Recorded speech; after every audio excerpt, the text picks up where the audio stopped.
Eu quero compartilhar uma palavra com vocês baseado numa declaração do profeta Oséias.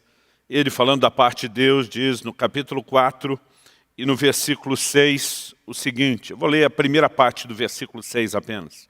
O meu povo está sendo destruído, pois lhe falta o conhecimento. Eu quero tomar justamente essa declaração de Deus por intermédio de Oséias.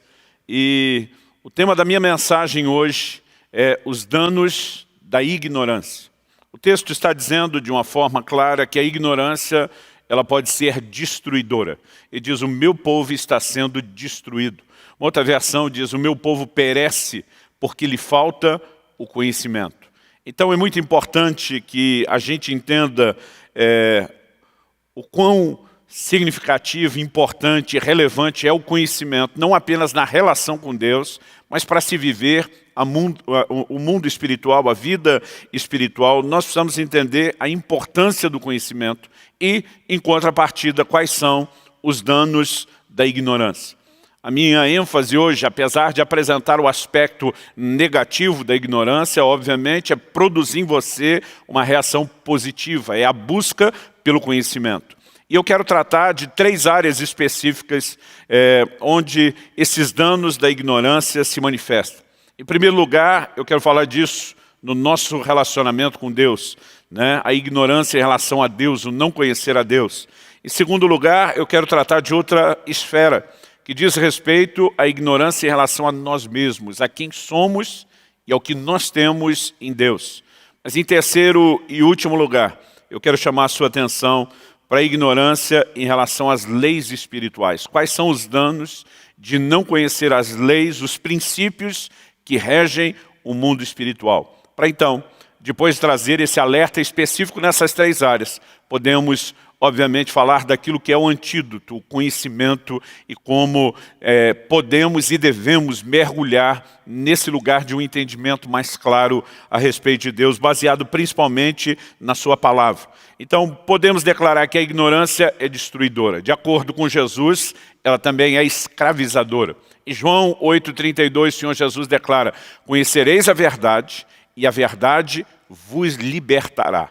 Nós precisamos entender que se a verdade produz libertação, é porque então a ignorância, a falta de conhecer a verdade, ela escraviza.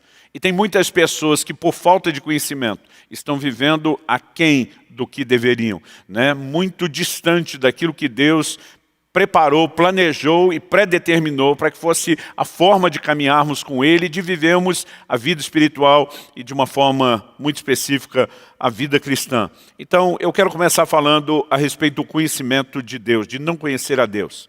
Em primeira carta de Paulo aos Coríntios, no capítulo 8, nos versículos 6 e 7, nós lemos o seguinte, há um só Deus, o Pai, de quem são todas as coisas e para quem existimos, e um só Senhor, Jesus Cristo, por meio de quem todas as coisas existem e por meio de quem também nós existimos. Depois de fazer essa afirmação, o apóstolo diz, entretanto, nem todos têm esse conhecimento. O que nos leva à seguinte conclusão, nem todos conhecem a Deus. Obviamente, se a humanidade conhecesse a Deus e se relacionasse com Deus, nós teríamos um mundo completamente distinto, um mundo completamente diferente daquele no qual vivemos. No entanto, quando falamos que nem todos conhecem a Deus, normalmente a nossa inclinação é fazer uma divisão, uma separação básica entre quem ainda não se converteu e aqueles que já se converteram. Quase que pressupondo que quem não conhece a Deus é apenas aquele que ainda não se converteu. Isso é verdade, esse aspecto de quem ainda não se converteu, não ter um conhecimento prático ou íntimo de Deus é fato, mas, por outro lado, a palavra de Deus também fala que dentro da igreja, daqueles que professam a fé, existem aqueles que podem ser categorizados como não conhecendo a Deus. Ainda que talvez o nível de ignorância seja distinto, eles ainda estão dentro de uma dimensão de ignorância, a ponto da Bíblia sustentar essa declaração que mesmo dentro da igreja não conhecem a Deus. Isso me chama a atenção. Primeira carta de Paulo aos Coríntios, capítulo 15, versículo 34, ele diz, voltem à sobriedade como convém e não pequem. porque alguns ainda não têm conhecimento de Deus. Digo isso para vergonha de vocês. Aqui Paulo está se dirigindo aos irmãos, à igreja.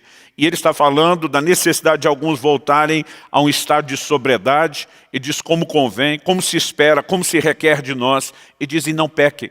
Então está falando de pessoas que estão ainda distante do que o conhecimento de Deus poderia produzir na sua vida, mais do que apenas aqueles primeiros passos da caminhada cristã. Ele mostra que é possível crescer, conhecer a Deus, entrar nesse lugar de sobriedade, poder vencer o pecado, e ele diz, eu afirmo isso para vergonha de vocês, que alguns, e obviamente esse alguns aqui é, dentre os que estão na igreja, caminhando entre os irmãos, não têm o conhecimento de Deus. Então, esse é um assunto que precisa de fato ser trabalhado por cada um de nós. Não é apenas algo para o qual a gente olha e diz, realmente, tem aquelas pessoas que não conhecem a Deus, mas esse não é o meu caso. Talvez você precise se questionar hoje, se mesmo depois de ter entregue sua vida a Jesus e dado os primeiros passos da vida cristã, se você não tem enganado-se a si mesmo, acreditando viver num lugar de conhecimento que você ainda não tem, que você ainda não alcançou. Na verdade, o que nós precisamos entender é que no mundo espiritual há uma guerra contra o conhecimento de Deus. A palavra de Deus nos diz, na segunda carta de Paulo aos Coríntios, no capítulo 10, e nos versículos 4 e 5, a palavra de Deus diz o seguinte, as armas da nossa luta não são carnais, mas poderosas em Deus para destruir fortalezas. Então ele está falando que nós estamos numa guerra. Uma outra tradução diz as armas da nossa milícia. Estamos no meio de uma batalha. E quando ele fala aqui que as armas da nossa luta não são carnais, mas poderosas em Deus para destruir fortalezas, ele reconhece que essa batalha é espiritual. Então não adianta ter arma carnal. Nós precisamos de recursos e ferramentas espirituais.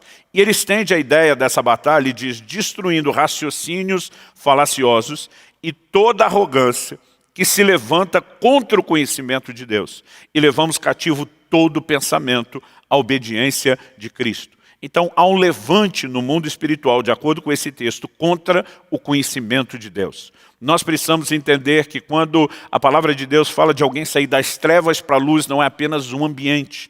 Trevas, se por um lado fala do domínio do reino do inimigo de Satanás, e luz fala do reino de Deus. Por outro lado, nós precisamos entender que o reino das trevas é um lugar onde as pessoas são escravizadas pela ignorância, e o reino de Deus é um lugar onde as pessoas são libertas pelo entendimento, pelo conhecimento. Luz na Bíblia fala de revelação, fala de compreensão. E há uma guerra no mundo espiritual, tentando impedir as pessoas de avançarem no conhecimento de Deus. Mesmo dentro da igreja, muitas vezes as pessoas se permitem ser confinadas por um pensamento meramente religioso, não cultivam intimidade com Deus, não entendem de fato quem é Deus ou quem elas são em Cristo. E isso tem trazido muito dano, tem de fato nos roubado daquilo que com certeza Deus havia planejado para nós. Agora, mesmo quando falamos daqueles que ainda não se converteram, que não têm o conhecimento de Deus, que não foram expostos talvez ao mínimo, aos fundamentos do ensino bíblico, ainda assim, nós precisamos reconhecer que Deus está sempre tentando se revelar a essas pessoas. Ele está sempre tentando se fazer conhecido. Em Romanos, no capítulo 1, eu quero ler do versículo 19 ao 23, o apóstolo Paulo diz o seguinte, pois o que se pode conhecer a respeito de Deus é manifesto entre eles, porque Deus lhes manifestou. Aqui ele está falando de uma revelação de Deus.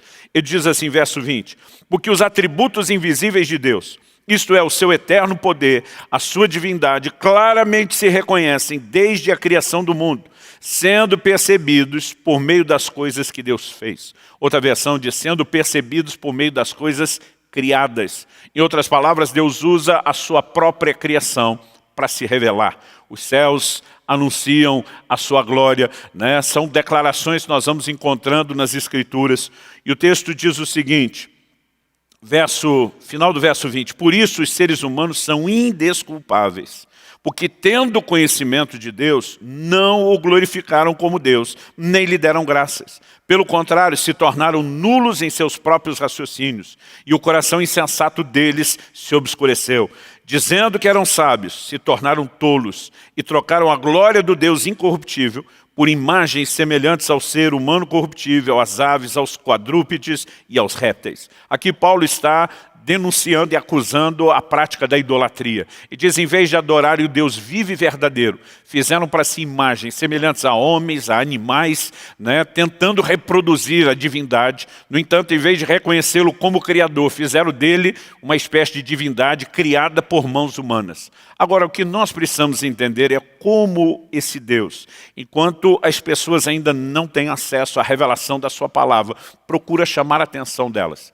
Eu me lembro de um episódio muito específico compartilhado por um amigo meu, pastor Luiz. Atualmente ele está servindo ao Senhor lá no Canadá, mas eu lembro que desde solteiro já nos conhecíamos, trabalhamos juntos, começamos o ministério pastoral junto.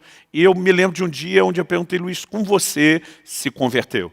Né? Seus pais não eram convertidos, sua família não ia à igreja. Como foi que Deus começou essa obra no seu coração?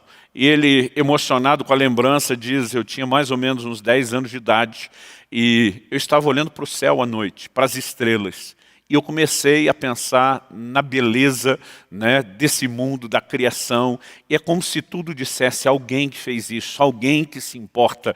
Ele diz, eu fui visitado pela presença de Deus, sem que pudesse entender o que está acontecendo, enquanto olhava aquilo tudo. Nós precisamos entender que Deus usa a criação. A criação não é nenhuma divindade, ela não tem nenhum poder.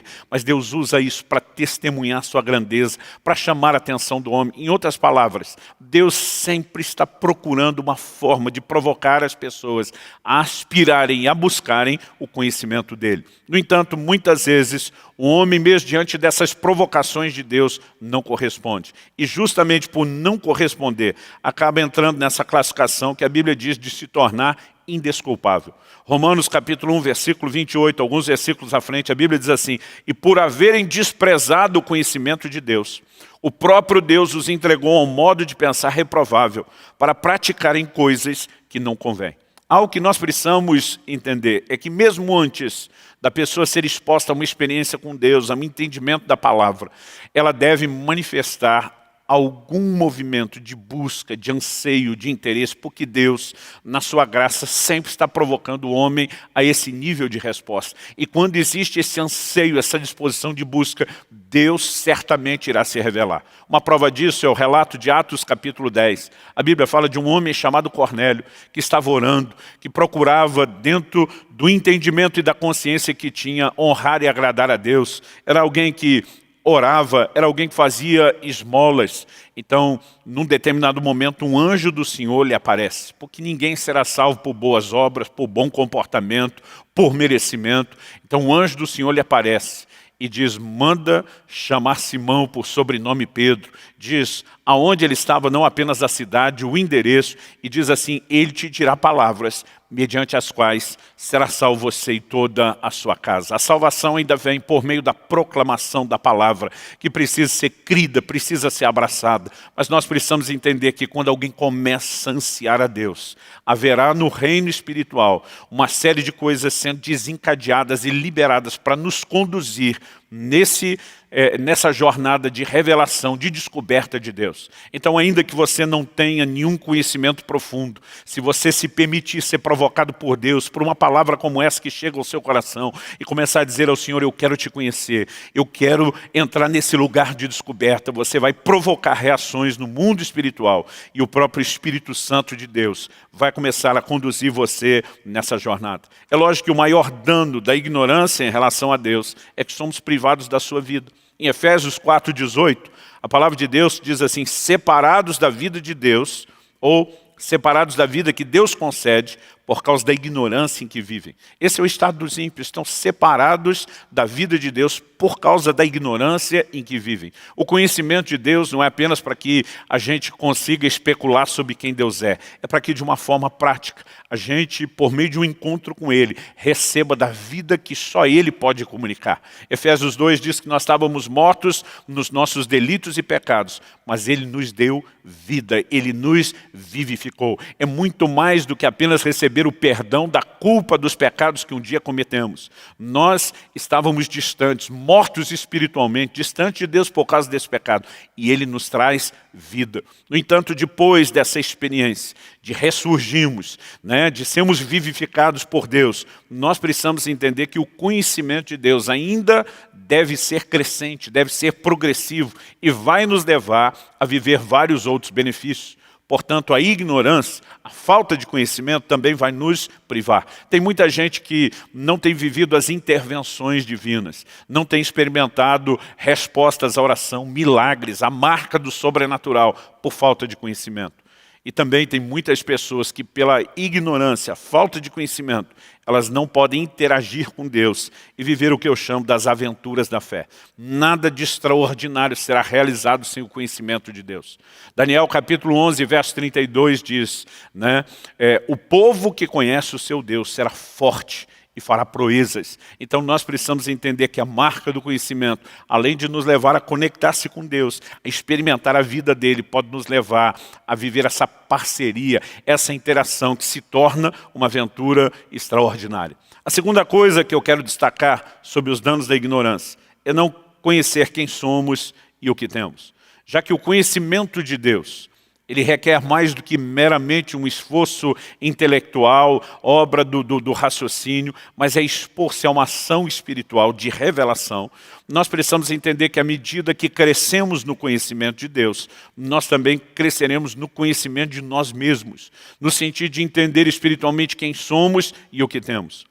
No Evangelho de Mateus, no capítulo 16, o Senhor Jesus, quando estava em Cesareia de Filipos, com os seus discípulos, ele começa a fazer a pergunta, quem dizem os homens ser o Filho do Homem? Em outras palavras, o que é que estão falando a meu respeito? E eles mencionam, né, alguns estão dizendo que você é João Batista, outros estão dizendo que é Elias, Jeremias, um dos profetas, até que Jesus pergunta, e vocês, quem dizem que eu sou? No verso 16, eu vou ler do 16 ao 19, nós temos a seguinte resposta de Pedro. Respondendo, Simão Pedro disse, o Senhor é o Cristo, o Filho do Deus vivo. Então Jesus lhe afirmou, agora Jesus está falando com Pedro, bem-aventurado é você, Simão Bar-Jonas, porque não foi carne e sangue que revelaram isso a você, mas meu Pai que está nos céus. Também eu lhe digo que você é Pedro, e sobre esta pedra edificarei a minha igreja, e as portas do inferno não prevalecerão contra ela. Eu lhe darei as chaves do reino dos céus. O que você ligar na terra terá sido ligado nos céus, e o que você desligar na terra terá sido desligado nos céus. Algo importante é perceber que Pedro tem uma revelação de quem é Jesus. Enquanto todo mundo está especulando, deve ser o Elias prometido, João Batista que voltou dentre os mortos, não talvez Jeremias, outro dos profetas, Pedro tem uma revelação. Jesus diz, não foi carne e sangue quem te revelou. Em outras palavras, essa informação que alcançou o seu íntimo, Pedro, ela não veio através de pessoas, ela não veio de vias naturais. Ele está dizendo, foi o meu Pai que te revelou. E eu gosto de olhar exatamente para isso, né? Como uma revelação de Deus. Deus, o próprio Deus está disposto a ampliar o entendimento, o conhecimento que nós podemos ter dele. E quando nós começamos a entrar nesse lugar de revelação, de entender quem ele é, em contrapartida, nós acabamos tendo uma revelação de quem nós somos. Logo depois de ter uma revelação de quem Jesus é, Jesus vira para Pedro como quem diz, agora é minha vez. Agora deixe-me revelar algo ao seu respeito. E Jesus olha para ele e diz, você é Pedro. Essa palavra, né, essa frase de Jesus, na verdade tem um jogo de palavras no grego. Quando Jesus diz, na verdade te digo que você é Pedro e sobre esta pedra edificarei a minha igreja, Jesus usa duas palavras distintas. Quando ele diz você é Pedro, ele diz Petrus, e significa um pedaço, um fragmento de pedra ou de rocha. Mas depois Jesus diz, e sobre esta Petra, uma grande rocha, edificarei a minha igreja. Eu sei que ao longo dos séculos a igreja romana começou a dizer que na verdade a igreja é edificada sobre Pedro, mas isso não é verdade. Paulo diz em 1 Coríntios capítulo 3, versículo 8, que nenhum outro fundamento pode ser lançado além do qual já está posto, que é Jesus Cristo. Jesus é o fundamento. Jesus é a pedra. Ao mesmo tempo, nós podemos entender que essa grande pedra sobre a qual o edifício é construído não é apenas a pessoa de Jesus, mas é a revelação de quem Jesus é. Esse é o fundamento em cima do qual tudo aquilo que Deus deseja construir na nossa vida será edificado.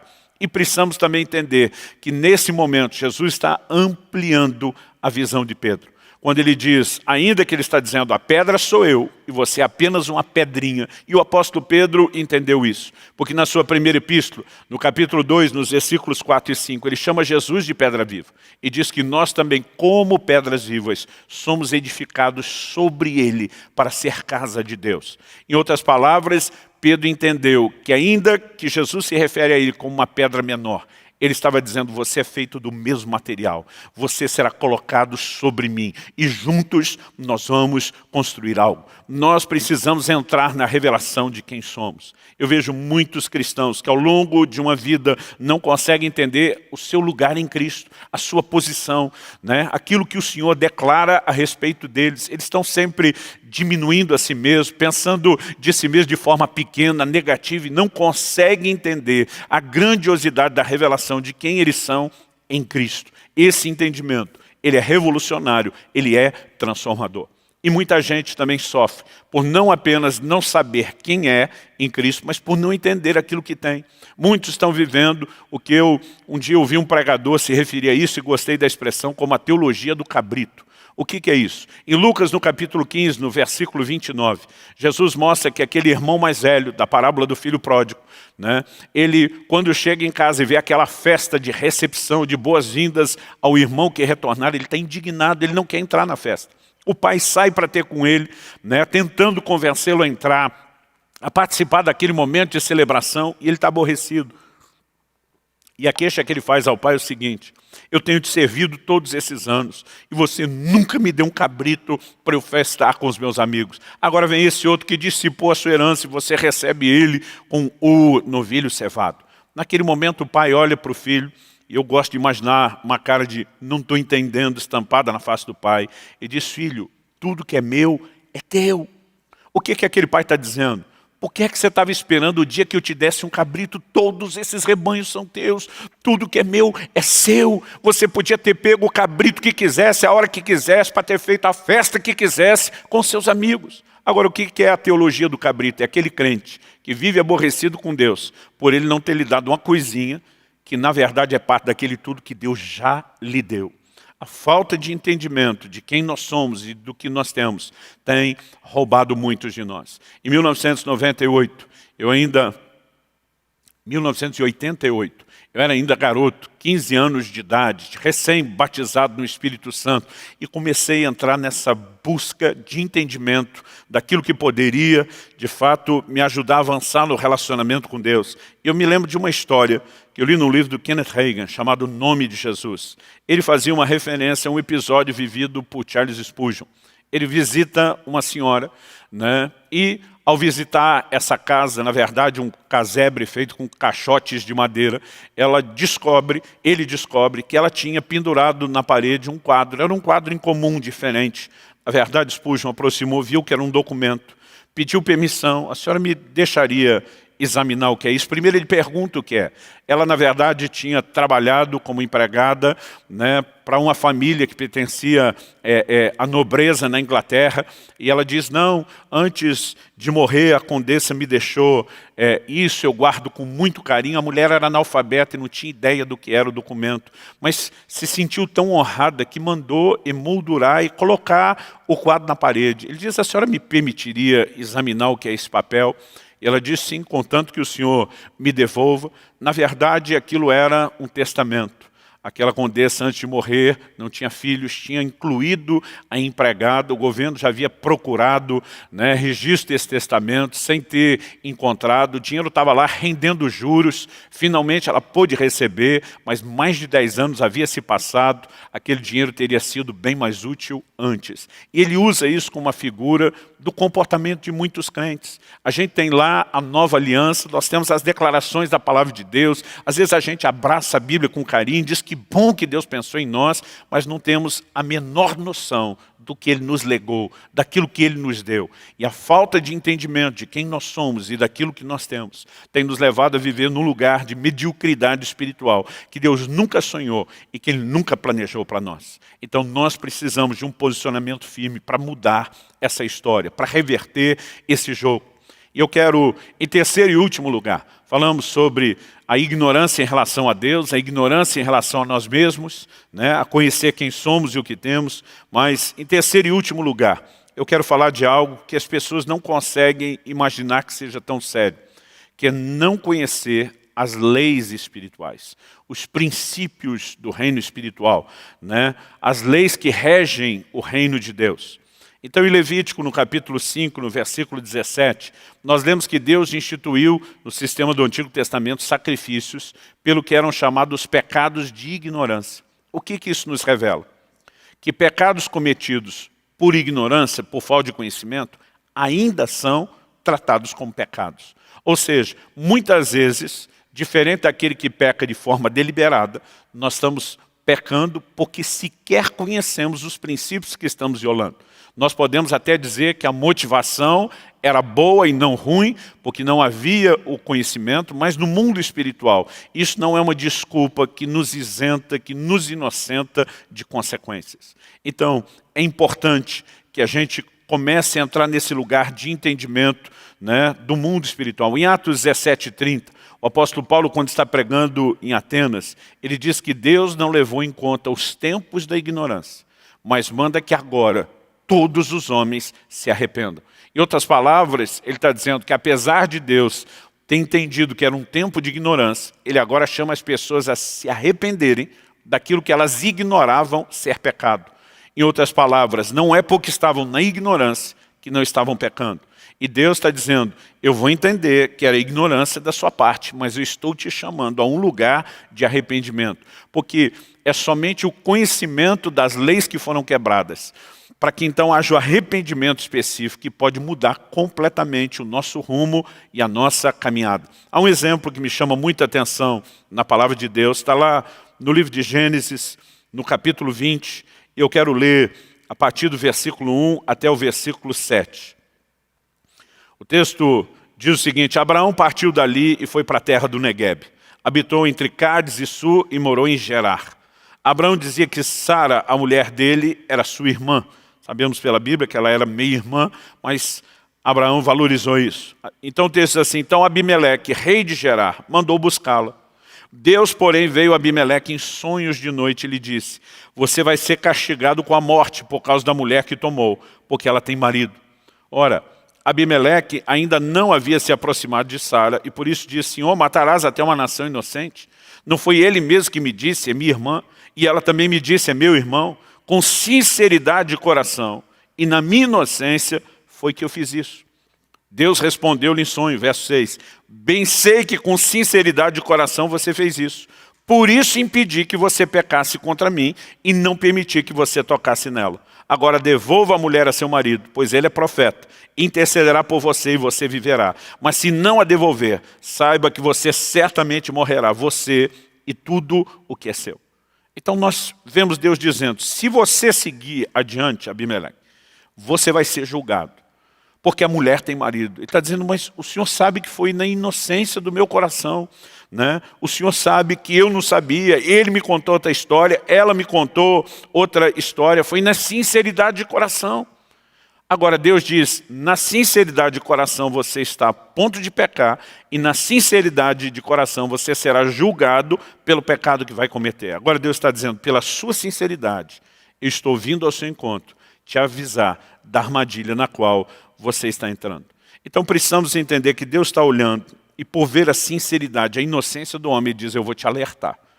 Porque senão você vai pecar e vai colher as consequências. Então, obviamente, é possível que eu e você pequemos, quebremos princípios e colhamos as consequências sem sequer ter o conhecimento daquilo que estamos fazendo. Isso coloca a situação de que é necessário que a gente conheça as leis espirituais. Alguém disse, e eu gosto muito dessa frase, a lei espiritual que você quebra, ela irá quebrar você.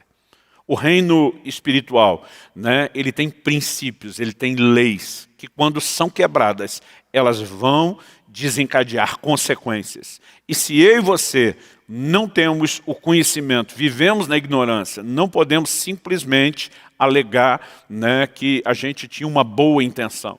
nós precisamos, além da boa intenção, procurar entrar nesse lugar de conhecimento. Eu vejo exemplos na Bíblia de gente que pecou, né? Talvez sem o claro entendimento de que estava pecando. Um dos exemplos disso é o que nós lemos em 2 Samuel, no capítulo 6, do versículo 3 até o 7, que é a morte de Uzá.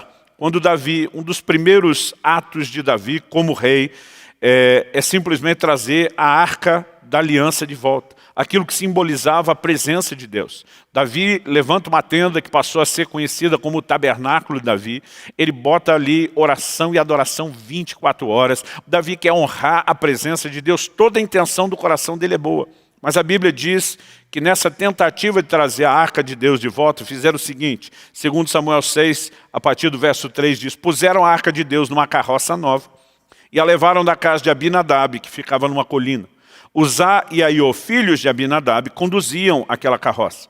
Levaram a carroça com a arca de Deus da casa de Abinadab, que ficava na colina, e Aiô ia diante da arca. Davi e toda a casa de Israel se alegravam diante do Senhor, com todo tipo de instrumentos de madeira, de faia, com harpas, liras, tamborins, pandeiros, símbolos. Quando chegaram à eira de Nacon, Uzá estendeu a mão para segurar a arca de Deus, porque os bois tropeçaram. Então a ira do Senhor se acendeu contra Uzá, e Deus o feriu ali por essa irreverência. E Uzá morreu ali, ao lado da arca de Deus. O verso seguinte nos mostra que Davi fica irado, aborrecido com o acontecimento. Mas a pergunta a ser feita é: o que aconteceu? No livro de Números, no capítulo 7, a palavra de Deus nos mostra que dentre os levitas, a tribo responsável pelo ministério, Deus divide eles entre os grupos, os filhos, né, de Levi. E o texto diz o seguinte, verso 6. Moisés recebeu os carros e os bois e os deu aos levitas. As tribos fizeram ofertas, né? Cada 2 tribos se juntavam para dar um carro de boi. Então a Bíblia diz que ao todo juntaram 6 carros de bois. Na hora de distribuir isso entre os levitas, o verso 7 diz assim: 2 carros e 4 bois deu aos filhos de Gerson segundo o seu serviço. 4 carros e 8 bois deu aos filhos de Merari segundo o seu serviço, sob a direção de Tamar, filho de Arão, o sacerdote. Mas aos filhos de Corte, então os levitas eram divididos nessas 3 famílias, os gersonitas, os meraritas e os coatitas. Aos filhos de Coate não deu nada, nenhum carro de boi. O texto diz, porque a cargo deles estava o santuário, que deviam levar nos ombros. A maior parte do santuário, não era só a arca, não poderia ser carregada num carro de boi. Eles tinham que carregar nos ombros. Agora, lá na frente, anos depois, a arca, por muito tempo distante, fora da casa de Deus, todos aqueles sacerdotes se movendo sem o entendimento claro da palavra de Deus, tentam fazer uma coisa boa, que é trazer a arca de Deus de volta. Mas estavam fazendo a coisa certa do jeito errado. Não funciona. Nós temos inúmeros exemplos na Bíblia de que fazer a coisa certa do jeito errado não funciona. Por exemplo, uma coisa certa para se receber de Deus é você ir a Ele em fé e oração por meio das petições. Mas a Bíblia diz em Tiago 4,2, nada tendes porque não pedis. Alguns não recebem porque não pedem, não estão fazendo a coisa certa. Mas no versículo seguinte, Tiago 4,3, a Bíblia diz, pedis e não recebeis porque pedis mal. Isso significa o quê? Que se a gente faz a coisa certa do jeito errado, também não funciona. Nós vemos isso em relação às ofertas. Enquanto a oferta de Abel, né, foi aceita por Deus, Abel e a sua oferta foram aceitos, Caim e a sua oferta foram rejeitados. Cada um fez a coisa certa, porém um deles, Caim, fez a coisa certa do jeito errado. Por isso que Deus depois diz para ele, se procederes bem, não é certo que serás aceito. Né? Em outras palavras, Deus está dizendo, você só não foi aceito porque procedeu mal. Está fazendo a coisa certa do jeito errado. Podemos dizer o mesmo sobre a ceia do Senhor. Devemos celebrar a ceia do Senhor. No entanto, a Bíblia diz que quem vai participar precisa examinar-se a si mesmo. Porque se participar de modo indigno, em vez de abençoado, vai ser julgado. Eu gosto de dizer que cear é a coisa certa para ser abençoado. Porque a palavra de Deus fala, né, do cálice da bênção que abençoamos. Tem bênção enquanto ceamos. Comunhão com o corpo e o sangue do Senhor. Né? Ainda que os elementos não se transformem, no mundo espiritual nós temos comunhão com o corpo e o sangue do Senhor. Agora, alguns abrem mão de receber a bênção participam de modo indigno, em vez de abençoados são julgados. Estão fazendo a coisa certa para ser abençoado, quer ser assim, mas estão fazendo do jeito errado. Quando ignoramos as leis espirituais, não importa se há boa intenção, aquela lei que nós quebramos, ela vai acabar quebrando a gente. Consequências virão. Um outro exemplo disso é que a palavra de Deus nos mostra, em 2 Samuel, no capítulo 24, que Davi decidiu fazer um censo. Mas a Bíblia diz que depois do censo houve praga. Alguns podem questionar, bom, Deus deve ser contrário ao censo. Não, ele mandou Moisés em pelo menos 2 ocasiões fazer o censo. O problema não era o censo. O problema é que Davi está ignorando uma instrução que Deus deu. Em Êxodo, no capítulo 30 e no versículo 12, Deus dá uma instrução muito específica a Moisés. Não só mandou Moisés fazer 2 censos, mas deu orientações sobre os futuros censos. Aí Deus diz assim, quando você fizer recenseamento dos filhos de Israel, cada um deles dará ao Senhor o resgate de si próprio quando você fizer a contagem, para que não haja entre eles praga nenhuma quando você fizer a contagem. Qual foi a consequência do censo de Davi? Que uma praga se instala na nação. Agora, o problema era o censo? Não, era não fazer a coisa certa do jeito certo. Então percebemos ao longo das Escrituras que as leis espirituais que nós quebramos, elas vão quebrar a gente. A ignorância ela tem cobrado um preço muito caro. Os danos da ignorância são imensuráveis. Nós estamos tentando mexer alguns desses aspectos para tentar levar você a reagir contra esse lugar de estagnação espiritual causado pela ignorância. Mas o antídoto, e é com isso que eu quero terminar e concluir a nossa conversa, a nossa reflexão de hoje. O antídoto é um só. Nós precisamos buscar o conhecimento. Né? Precisamos buscar o conhecimento. Conhecimento, na perspectiva bíblica, é tratado como riqueza, na perspectiva espiritual. Em 1 Coríntios, no capítulo 1, no versículo 5, Paulo diz, em tudo vocês foram enriquecidos nele. Quando você só lê essa frase, enriquecidos nele, em Cristo, parece que está falando de toda a boa dádiva do céu. Mas olha o que ele diz, em toda a palavra e em todo o conhecimento. Ele está dizendo que depois de toda a descoberta inicial da conversão, à medida que eles eram instruídos na palavra, que eles recebiam conhecimento, eles estavam sendo enriquecidos. Porque não era apenas informação.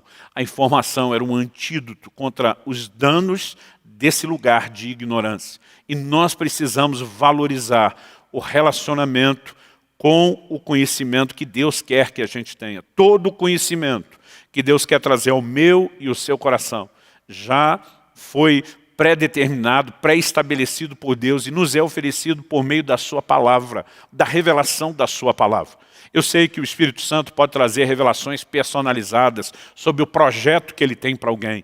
Mas quando falamos de leis do mundo espiritual, tudo o que eu e você precisamos saber, conhecer e entender, já foi comunicado por Deus na sua palavra. No entanto, esse conhecimento não vem por download gratuito, automático, instantâneo. Ele precisa ser buscado.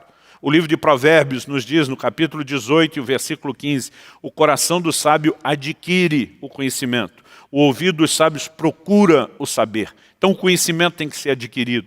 O saber precisa ser procurado. É a única forma de encontrá-lo. E como faremos isso? Examinando as Escrituras. Jesus diz em João 5,39, examinais as Escrituras, porque julgais ter nelas a vida eterna. E Jesus diz, são elas que dão testemunho de mim. Se queremos conhecer a Deus, se queremos conhecer a Cristo, se queremos saber quem somos, o que nós temos nele, se queremos conhecer as leis espirituais que não podem ser quebradas e nem tampouco ignoradas, nós precisamos mudar o nosso posicionamento em relação à palavra. Eu, com muita tristeza no coração, constato crentes que raramente leem a Bíblia. Raramente. Alguns sequer se dão ao luxo de acompanhar aquilo que nós estamos lendo e compartilhando nos cultos. Sequer se dão ao luxo de abrir, de procurar ler, de conferir, né, de dizer, eu vou pensar, vou refletir nisso. Não leem a palavra de Deus. E depois, muitas vezes, o posicionamento de alguns é, eu não entendo que minha vida espiritual não rompe, porque você está sendo destruído, escravizado pela própria ignorância. Só há um remédio, só há um antídoto. Decidimos ter um posicionamento. É lógico que o conhecimento de Deus, ele é progressivo, ele é crescente. Porque Ao mesmo tempo que nós falamos de um ímpio que não conhece nada de Deus, nós falamos de gente dentro da igreja que está sendo, recebendo aquele rótulo para vergonha deles, como disse Paulo, de que eles não têm o conhecimento de Deus. Não quer dizer que eles não têm conhecimento nenhum, mas eles não têm o conhecimento que poderiam ter, que poderia levá-los a um lugar mais profundo.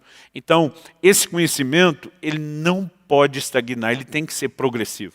Provérbios 4,18 diz que a vereda do justo é como a luz da aurora. Ela vai brilhando mais e mais, até ser dia perfeito. Nós precisamos entender que o conhecimento de Deus não é diferente, é tão progressivo quanto a luz do sol. Colossenses 1,10 diz, Paulo está orando pelos colossenses e um dos seus clamores, do seu pedido, dos pedidos que ele faz a Deus, é que eles possam frutificar, e ele diz assim, crescendo no conhecimento de Deus. O apóstolo Pedro diz em 2 de Pedro 3,18 que nós devemos crescer na graça e no conhecimento de nosso Senhor Jesus.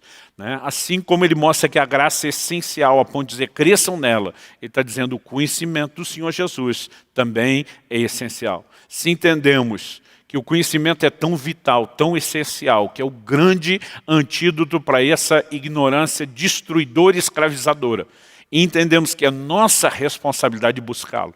Embora a gente não precisa buscar só com os recursos naturais. Eu gosto, à medida que estou lendo a Bíblia, o tempo todo ficar dizendo, Espírito Santo, me guie. O Senhor é o Espírito da verdade. Jesus disse que o Senhor nos guiaria à verdade. Ilumina os meus olhos, me ajuda a ir além da minha capacidade humana, natural. Traz percepção, traz entendimento espiritual, traz revelação. E acredito que esse é um nível de conhecimento que deva ser buscado. O primeiro livro que eu publiquei no formato de livro, antigamente tive uma publicação anterior a essa, que era mais para uma apostila, se chama O Conhecimento Revelado.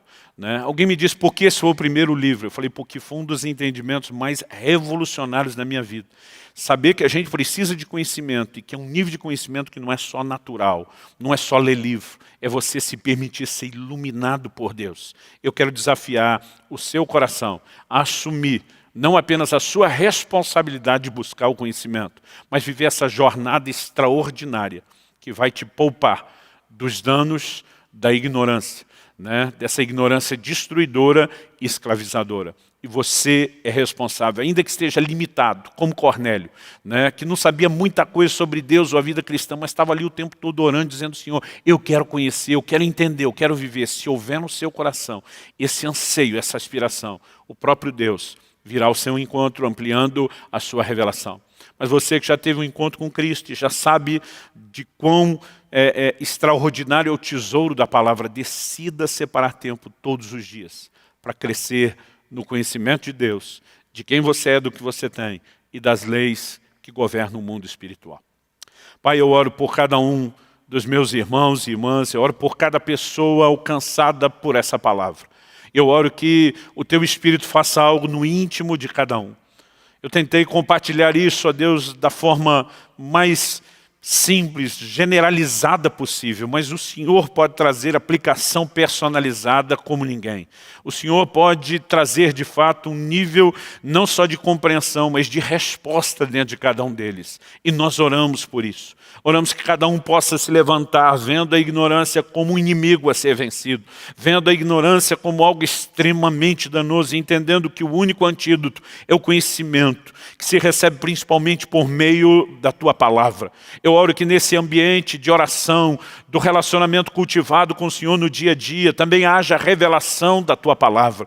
Mas eu oro que possamos trilhar esse caminho, essa jornada de conhecimento, que se demonstre, ó Deus, ser libertadora na vida de cada um deles, que se possa ser dito sobre cada um deles, que eles conheceram a verdade, e a verdade os libertou desse lugar de escravidão produzido pela ignorância. Eu oro por uma santa indignação sendo liberada, provocada pelo Senhor dentro de cada um de nós, para que nenhum de nós aceite de forma passiva viver nesse lugar de ignorância, mas que a gente decida escrever uma história diferente, buscando ao Senhor, examinando as Escrituras, buscando crescer no conhecimento de Deus.